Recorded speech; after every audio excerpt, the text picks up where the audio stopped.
Good noon બાળકો, online લેક્ચરમાં તમારું સ્વાગત છે. સેમેસ્ટર 4 ઝૂલોજી, તમારું પેપર 404નો યુનિટ 4 એમાં આપણે સમજવાનું છે કાર્બોહાઈડ્રેટનું મેટાબોલિઝમ, એટલે કે કાર્બોદિતનું ચયાપચય કેવી રીતે થાય છે. તો કે ગ્લુકોઝમાં, ગ્લાયકોજનમાં એની 3 અલગ અલગ પ્રોસેસ છે. કઈ તો કે ગ્લાયકોજીનેસિસ, ગ્લાયકોલાઇસિસ અને ગ્લાયકોનિયોજીનેસિસ. આ 3 પ્રોસેસ વડે આપણે કાર્બોહાઈડ્રેટનું શું સમજવાનું છે, મેટાબોલિઝમ એટલે કે ચયાપચય આપણે સમજવાનું છે. તેમાં આપણે જોઈએ મેટાબોલિઝમ ઓફ કાર્બોહાઈડ્રેટ. તો કે શું છે, તો કે ચયાપચય એક કોષમાં થતી બધી ઉત્સેચકીય પ્રક્રિયા છે, એટલે એન્ઝાઇમેટિક પ્રોસેસ છે બધી, કે જે શું થતી છે તો કે માધ્યમમાંથી લીધેલ, એટલે કે જુદા જુદા માધ્યમમાંથી લીધેલ પદાર્થમાં થતા બધા જ ફેરફારો અથવા તો પાછા ઠલવાય પર્યાવરણમાં, એ બધી પ્રક્રિયા થતી જોવા મળે છે. જે આ બધી પ્રોસેસ શેમાં થાય છે તો કે બોડીમાં. ચયાપચયનું જૈવિક મહત્ત્વ એ છે કે તેનાથી મળતી ઉર્જા વિકાસ માટે તથા સજીવને ઉપયોગી છે. આ ચયાપચય મુખ્યત્વે 2 પ્રકારે થાય છે: ઇન્ટરમિડિયેટરી ચયાપચય અને શક્તિનું ચયાપચય, એટલે કે energy metabolism, metabolism of energy, એટલે કે કેવી રીતે થાય છે. એમાં પહેલું છે ગ્લાયકોજન. હવે ગ્લાયકોજન, આપણે પર્ટિક્યુલર ગ્લાયકોજનનું મેટાબોલિઝમ જોઈએ તો ફર્સ્ટ ઓફ ઓલ આપણે એની પહેલાં ડેફિનેશન જાણતા હોવા જોઈએ. તો કે glycogen is a polysaccharide that is the principal storage from of glucose, એટલે કે ગ્લાયકોજન શું છે, પોલિસેકેરાઇડ છે. તે શેમાં સ્ટોરેજ થયેલું છે તો કે ગ્લુકોઝન સ્વરૂપે સ્ટોરેજ થાય છે, એટલે કે એનિમલ અને હ્યુમનમાં ગ્લુકોઝ સ્વરૂપે સંગ્રહ થયેલું હશે. જ્યારે ગ્લુકોઝનું એક્સિસ અમાઉન્ટમાં હોય ત્યારે શેમાં હોય છે તો કે આલ્ફા ડી ગ્લુકોઝમાં હોય છે. હવે આપણે ગ્લાયકોજનનું મેટાબોલિઝમ સમજીએ. આ આપણે થઈ ગ્લુકોઝની ડેફિનેશન. તો કે ગ્લાયકોજન મેટાબોલિઝમ આપણે સમજવું હોય તો એ 2 અલગ અલગ વર્ડથી બનેલા છે. છે નહીં તો કે synthesis and breakdown of glycogen, એટલે કે ગ્લાયકોજનનું શું થશે, સિન્થેસિસ થશે, એટલે કે સંશ્લેષણ થશે, અને બ્રેકડાઉન એટલે કે તૂટશે. એટલે કે જ્યારે આ બંને શબ્દોથી શું બને છે તો કે ગ્લાયકોજન, એ બંનેને કહેવાય ગ્લાયકોજન મેટાબોલિઝમ. હવે ગ્લાયકોજન મેટાબોલિઝમને આપણે જોઈએ આગળ. તો કે એમાં શું શું થાય છે તો કે ગ્લુકોઝમાંથી ગ્લાયકોજનના સંશ્લેષણની પદ્ધતિને શું કહેવાય, ગ્લાયકોજીનેસિસ, ગ્લાયકોલાઇસિસ કહેવાય છે, એટલે કે ગ્લાયકોજન મેટાબોલિઝમ કહેવાય છે. હવે એને ઇન્ડિવિડ્યુઅલ બોન્ડ આવેલા હોય છે, તે શું કરે છે, બોન્ડ બનાવે છે. એટલે કે આ જો ઇન્ડિવિડ્યુઅલ બાજુની સાઈડમાં આકૃતિમાં તમને દર્શાવ્યા છે, શેના તો કે ગ્લાયકોજનના મોલેક્યુલ, તે ઇન્ડિવિડ્યુઅલ હોય છે, તે ઇન્ડિવિડ્યુઅલ બોન્ડ બનાવે છે. આ બોન્ડ બનાવે છે તેને શું કહેવાય તો કે ગ્લાયકોસિડિક બોન્ડ, એકબીજા સાથે જોડાઈને શું બનાવે છે, ગ્લાયકોજનનો મોલેક્યુલ્સ, એટલે કે અણુ બનાવે છે. વોટ ઇઝ ગ્લાયકોજન, તો કે ગ્લાયકોજન છે શું, તો કે it is a branch polymer, એટલે કે શાખિક પોલિમર છે ગ્લાયકોજન. હવે એના 2 ટર્મ આપણે સમજવાના છે, ગ્લાયકોજીનેસિસ અને ગ્લાયકોનિયોલાઇસિસ, એટલે કે સિન્થેસિસ અને બ્રેકડાઉન. ગ્લાયકોજનનું મેટાબોલિઝમ કેવી રીતે થાય છે તો કે એ આપણે અલગ અલગ રીતે જોવાનું છે. પહેલાં તમને બેઝિક ખ્યાલ આપી દો તો કે ક્યાં જોવા મળે છે તો કે લીવર, એટલે કે હિપેટિક સેલ. આ કયું થયું તો કે ગ્લાયકોજીનેસિસ. એમાં આપણે ફર્સ્ટ સમજવાનું છે ગ્લાયકોલાઇસિસ. તો કે કાર્બોહાઈડ્રેટનું ચયાપચય સમજીએ. એમાં પહેલી પ્રોસેસ છે ગ્લાયકોલાઇસિસ, અથવા તો EMP પથ, અથવા તો અજારક તબક્કો, અથવા તો જારક શ્વસનનો તબક્કો. તો કે જોઈએ ગ્લાયકોલિસિસ શબ્દનો ઉદ્ભવ મૂળ ગ્રીક શબ્દ, એટલે કે ગ્લાયકો એટલે કે શુગર અને લિસિસ એટલે કે છૂટા પડવું એમ થાય છે.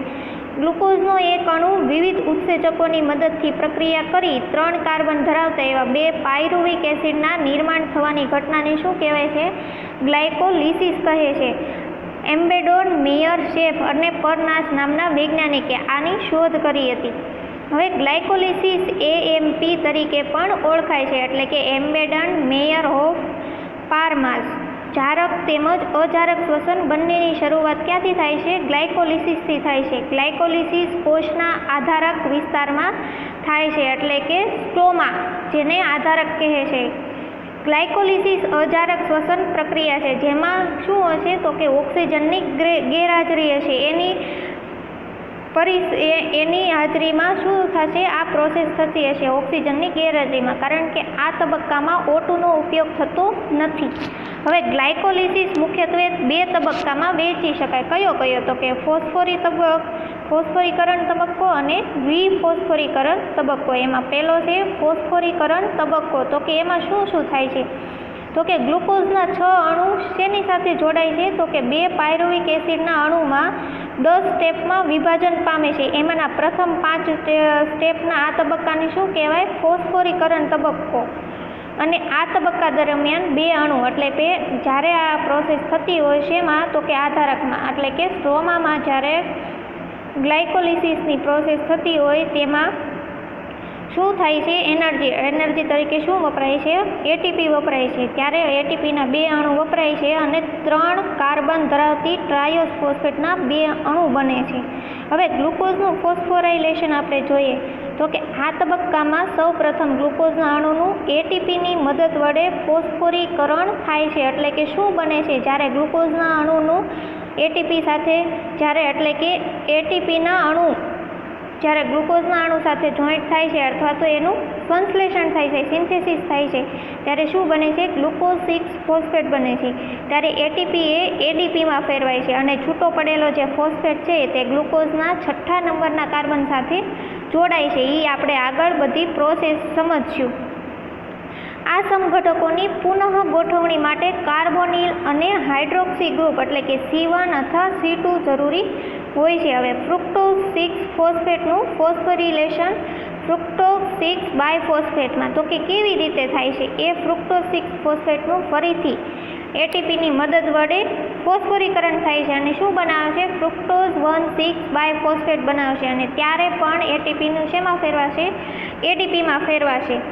તમને અલગ અલગ બધી પ્રોસેસ આપેલી છે. તો કે ફ્રુક્ટોઝ 6 ફોસ્ફેટનું બાયફોસ્ફેટનું વિખંડન કરીએ તો શું બને છે આગળ, તો કે ધાપ અને પાગલ. તમે નામ સાંભળ્યું હશે. તો કે પાગલને કહેવાય ફોસ્ફોગ્લિસરાલ્ડિહાઇડ અને ધાપને કહેવાય ડાયહાઇડ્રોક્સી એસિટોન ફોસ્ફેટ. જેનું શું થશે, તો કે ફ્રુક્ટોઝ 1,6 બાયફોસ્ફેટનું વિઘટન થઈ અથવા તો વિખંડન થઈ, વિખંડન થઈ 3 કાર્બનના બનેલા 2 આલ્ડીહાઇડ ટ્રાયોસ ફોસ્ફેટ બનશે. એટલે કે ટ્રાયોસ ફોસ્ફેટનું એકમેકમાં રૂપાંતર થશે. એમાંથી આગળ પ્રોસેસ ચાલુ રહેશે. તો કે ગ્લાયકોલાઇસિસનું 5મું સ્ટેપ એટલે કે એકબીજાનું રૂપાંતરણ એટલે કે ટ્રાયોસ ફોસ્ફેટ તરીકે ઓળખાય છે. આ બંને ટ્રાયોસ શર્કરા પાગલ અને ધાપ જે એકમેકમાં રૂપાંતરિત થાય છે એટલે કે રિવર્સિબલ પ્રોસેસ છે. બંને જો પાગલમાંથી ધાપ એટલે કે ફોસ્ફોગ્લિસરાલ્ડિહાઇડમાંથી ડાયહાઇડ્રોક્સી એસિટોન ફોસ્ફેટ પણ મેળવી શકાય છે. એટલે કે બંને રિવર્સિબલ પ્રોસેસ છે. એટલા માટે કીધું છે એકમેકમાં રૂપાંતરણ. ડાયહાઇડ્રોક્સી એસિટોન ફોસ્ફેટ એ ફોસ્ફોગ્લિસરાલ્ડિહાઇડમાં ફેરવાય છે. આમ 3 ફોસ્ફોગ્લિસરાલ્ડિહાઇડના 2 અણુ પ્રાપ્ત થાય છે એટલે કે આપણને મળે છે. હવે બીજો તબક્કો છે તો કે વિફોસ્ફોરીકરણ તબક્કો. તો કે એમાં શું થાય છે, તો કે એમાં NADHની પ્રાપ્તિ થાય છે એટલે કે એમાં NADH યુઝ થાય છે. ગ્લાયકોલિસિસનો ફોસ્ફોગ્લિસરાલ્ડિહાઇડના દરેક અણુનું ઓક્સિડેશન થશે અને ગ્લુકોઝના અણુમાંથી શું છૂટું પડશે, એટીપી અથવા તો NADH મળે છે. હવે ઓક્સિડેશન ગ્લિસરાલ્ડિહાઇડ 3 ફોસ્ફેટનું 1,3-ડાયફોસ્ફોગ્લિસરેટ. તો કે શું એમાંથી મળે છે, તો કે ગ્લિસરાલ્ડિહાઇડ 3 ફોસ્ફેટનું ઓક્સિડેશન અને ફોસ્ફોરાયલેશન ઉત્સેચક ગ્લિસરાલ્ડિહાઇડ 3 ફોસ્ફેટનું ડિહાઇડ્રોજનેઝ થઈ NADH શેમાં રૂપાંતરણ પામે છે, તો કે NAD+ અને NADH+ની બનાવે છે. જે NAD કો ઉત્સેચક ચોખ્ખું પોઝિટિવ ચાર્જ મળવાથી NADA+ લખાય છે. તો આ બધી પ્રોસેસ શેમાં પ્રવેશે, તો કે વિફોસ્ફોરીકરણનો તબક્કો શેમાં થતો હશે, તો કે કણાભ સૂત્રમાં માઇટોકોન્ડ્રિયામાં આ પ્રોસેસમાં પ્રવેશે છે. ત્યારે વાહક તરીકે વર્તે છે કોણ, તો કે NADH ગ્લિસરોલ 3 ફોસ્ફેટ અને ડાયહાઇડ્રોક્સી એસિટોન ફોસ્ફેટ બનાવે છે. ત્યારે FAD ઇલેક્ટ્રોન ટ્રાન્સફર થાય છે અને શેમાં કન્વર્ટ થાય છે, તો કે FADH2માં કન્વર્ટ થાય છે. FADનું આ FADH2 શ્વસનની સાંકળમાં પ્રવેશે છે, જે CuO એટલે કે ATP બનવાની બીજી જગ્યા છે. ત્યાં શું થશે તો કે શ્વસનની ક્રિયામાં ATP એનર્જી તરીકે એને પ્રોવાઈડ અથવા તો એનર્જી પૂરી પાડશે શ્વસનની ક્રિયામાં, અને તેથી 2 અણુ ATP અને 3 ATP અણુનું શું થશે, સિન્થેસિસ થાય છે એટલે કે સંશ્લેષણ થાય છે. જો તમને આગળ પ્રોસેસ આપી છે કે ગ્લુકોઝના 6 અણુનું હેક્ઝોકાઇનેઝ ઉત્સેચકની હાજરીમાં જ્યારે વપરાય છે ત્યારે શેમાં કન્વર્ટ થાય છે, ADPમાં.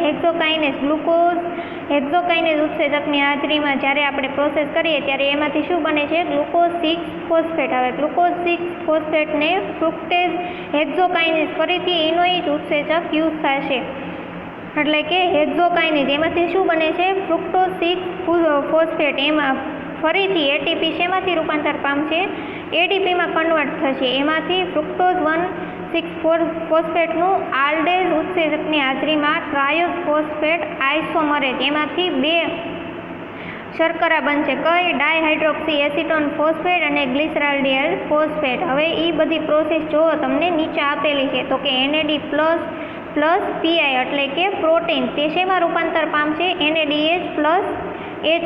આ બધી રિવર્સિબલ પ્રોસેસ છે જે ગ્લુકોઝનું અણુનું પાયરુવિક એસિડમાં રૂપાંતરણ પામશે. હવે ગ્લિસરાલ્ડિયાઇડ 3 ફોસ્ફેટ હાઇડ્રોજિનેઝ ઉત્સેચકની હાજરીમાં શું બને છે તો કે 1,3-ડાયફોસ્ફોગ્લિસરિક એસિડ એટલે કે એમાંથી કયો, 3 કાર્બન અણુ બનશે. બાકીના અણુનું શું થશે તો કે ગ્લુકોઝના અણુમાં વપરાઈ ગયા, તેમાંથી છેલ્લે શું બને છે, પાયરુવિક એસિડ.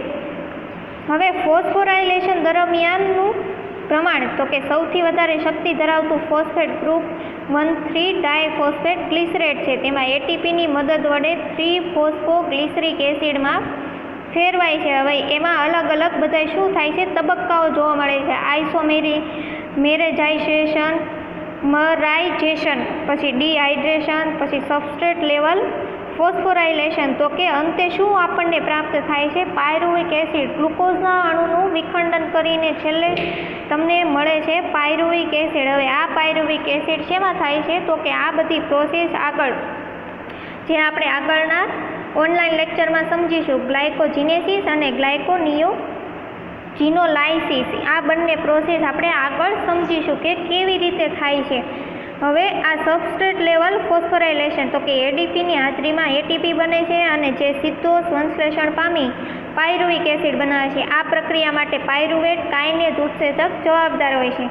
બાકીના જે તમને બંધારણ છે એટલે કે સમગ્ર પ્રક્રિયા કેવી રીતે થાય છે એ નીચે તમને બંધારણ સ્વરૂપે દર્શાવી છે. જો ફ્રુક્ટોઝ કેવી રીતે ગ્લુકોઝ 6 ફોસ્ફેટ ફોસ્ફોગ્લુકોઝ આઇસોમરેઝ ઉત્સેચકની હાજરીમાં ફ્રુક્ટોઝ 6 ફોસ્ફેટ કેવી રીતે બનાવે છે, બધાય તમને સ્ટ્રક્ચર સ્વરૂપે દર્શાવ્યા છે. અહીંયા તમારું કાર્બોદિત મેટાબોલિઝમ ઓફ કાર્બોહાઈડ્રેટ, એમાં પહેલું હતું ગ્લાયકોલાઇસિસ, અહીંયા પૂરું થાય છે. બાકીના 2 જે આપણે રહ્યા ગ્લાયકોજીનેસિસ, એનું આપણે મેટાબોલિઝમ અને ગ્લાયકોનિયોજિનોલાઇસિસ એ આપણે પછીના લેક્ચરમાં સમજીશું.